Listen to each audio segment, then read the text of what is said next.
हिंदुस्तान। मंत्री माफी मांगो, माफी मांगो, माफी मांगो, मंत्री माफी मांगो। माफी मांगो, माफी मांगो। जिंदाबाद, जिंदाबाद। डॉक्टर अंबेडकर का अपमान नहीं सहेगा हिंदुस्तान। गृह मंत्री इस्तीफा दो, इस्तीफा दो, इस्तीफा दो। देवरिया कांग्रेस पार्टी के जिलाध्यक्ष और कार्यकर्ताओं द्वारा बीजेपी के केंद्रीय मंत्री अमित शाह के खिलाफ प्रदर्शन करते हुए जिलाधिकारी कार्यालय पर ज्ञापन सौंपा गया। अमित शाह को इस्तीफा देने का मांग भी किया गया। कांग्रेस पार्टी के देवरिया जिलाध्यक्ष रामजी गिरी ने बताया कि संविधान के रचयिता डॉक्टर भीमराव अंबेडकर के अपमान को लेकर हम लोग प्रदर्शन कर रहे हैं, जिसमें अमित शाह ने डॉक्टर भीमराव अंबेडकर और संविधान को लेकर जो बातें कही हैं वह वापस ले और अपनी पद से इस्तीफा दे, नहीं तो हम लोग इससे बड़ा उग्र प्रदर्शन करेंगे। आज हम लोग संसद की कार्रवाई के दौरान 17 दिसंबर को भारत सरकार के गृह मंत्री माननीय अमित शाह जी ने बाबा साहब डॉक्टर भीमराव अंबेडकर जी के नाम को उपहास के तौर पर बार बार लिया और विपक्ष के लोगों को उन्होंने इशारा किया कि आप बाबा साहब का नाम जितना लेते हो इससे बेहतर है कि आप भगवान का नाम लो तो आपका कुछ भला हो जाएगा। तो डॉक्टर भीमराव अंबेडकर जी ने इस देश को एक संविधान दिया और देश के उन तमाम बड़े बुद्धिजीवियों में उनका नाम आता है जिन्होंने देश के संविधान के साथ साथ इस देश के आर्थिक विकास, सामाजिक विकास और दबे कुचले लोग, तमाम वर्ग के लोगों के लिए उन्होंने एक सकारात्मक सोच के साथ काम किया और देश के संविधान में उन लोगों को आरक्षण, रिजर्वेशन दिया, जिसके कारण आज तमाम शोषित समाज के लोग महत्वपूर्ण पदों पर गए। और बाबा साहब की जो प्रमुख सोच थी वो ये थी कि हमारे देश में समानता हो। तो समानता को करने के लिए उन्होंने बहुत सारे कष्ट को भी झेला। ऐसे यदि व्यक्ति को, महान व्यक्ति को जब देश की संसद में उपहास उड़ाया जाए तो मैं समझता हूं बहुत बड़ा दुर्भाग्य है। लखनऊ विधानसभा घेराव के समय मैं आगे बता रहा हूं, अभी आप हमारी बात पूरी होने दीजिए। एक तो कार्यक्रम ये रहा कि हम लोग देश के गृह मंत्री के इस्तीफे की मांग कर रहे हैं, बर्खास्त करने की मांग कर रहे हैं महामहिम राष्ट्रपति से आज। और दूसरा 18 तारीख को पूरे प्रदेश के तमाम हमारे जाबाज साथी कांग्रेस के लखनऊ में इकट्ठा हुए और वहां राष्ट्रीय और प्रदेश के तमाम हमारे नेताओं के सहयोग से एक बड़ा कार्यक्रम आयोजित किया गया।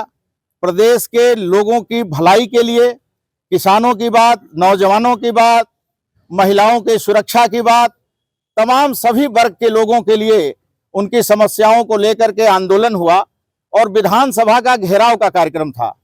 उसमें गोरखपुर के एक हमारे नौजवान साथी प्रभात पांडे जी गए थे। पुलिस की बर्बरता, अव्यवस्था के वजह से उनके प्राणों की आहुति देनी पड़ी और वो आज हमारे बीच में एक नौजवान साथी नहीं है। इसका बेहद हम सबको दुख है। इसको लेकर के भी हम लोग न्याय के लिए आज सड़क पर आए हैं। इसी तरह से असम में भी एक हमारे साथी को परसों मृदुल इस्लाम को भी वहां की पुलिस की बर्बरता और व्यवस्था के वजह से अपने प्राणों की आहुति देनी पड़ी। तो तमाम इन सब घटनाओं को लेकर के आज कांग्रेस, जिला कांग्रेस कमेटी देवरिया के हमारे तमाम जुझारू साथी आज इस कार्यक्रम में शामिल हुए हैं और हम सब मांग करते हैं यहाँ के जिलाधिकारी महोदय के माध्यम से और आप सभी पत्रकार बंधुओं के माध्यम से, जो आप सब इस लोकतंत्र के चौथे स्तंभ हैं, कि आप लोग इस बात को पहुंचाइए और बताइए कि एक क्षण भी अब अमित शाह जी को केंद्रीय मंत्रिमंडल में नहीं रहना चाहिए, इसलिए कि उन्होंने बाबा साहब भीमराव अंबेडकर का नाम जिस तरह से मजाकिया लहजे में लोकसभा में लिया, ये दुर्भाग्यपूर्ण है इस लोकतंत्र के लिए, जिस लोकतंत्र की दुहाई भारतीय जनता पार्टी के लोग रोज दिया करते हैं।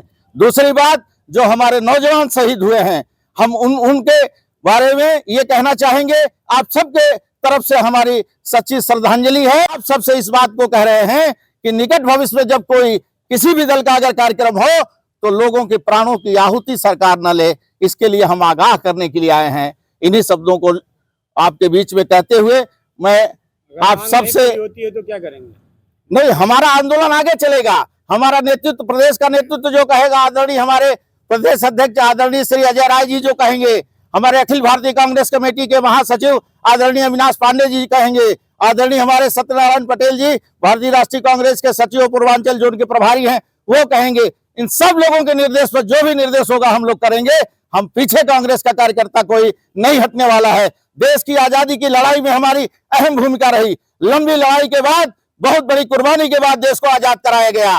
तो हम ऐसे लोगों के हाथों में इस देश को बहुत दिनों तक नहीं छोड़ेंगे कि देश के सारे सामाजिक ताना बाना को जो लोग छिन्न कर रहे हों, जो सारी व्यवस्था को सत्यानाश कर रहे हों, हमारी लड़ाई चलती रहेगी। सत्ता पक्ष का ये कहना है कि जो युवा गोरखपुर के मरा है वो प्रदेश मुख्यालय जो है कांग्रेस का उसके अंदर मरा है। ये सब नहीं, ये सब बातें देखिए, ये बातें जांच का विषय है और इसमें मुझे कोई टिप्पणी नहीं करनी है।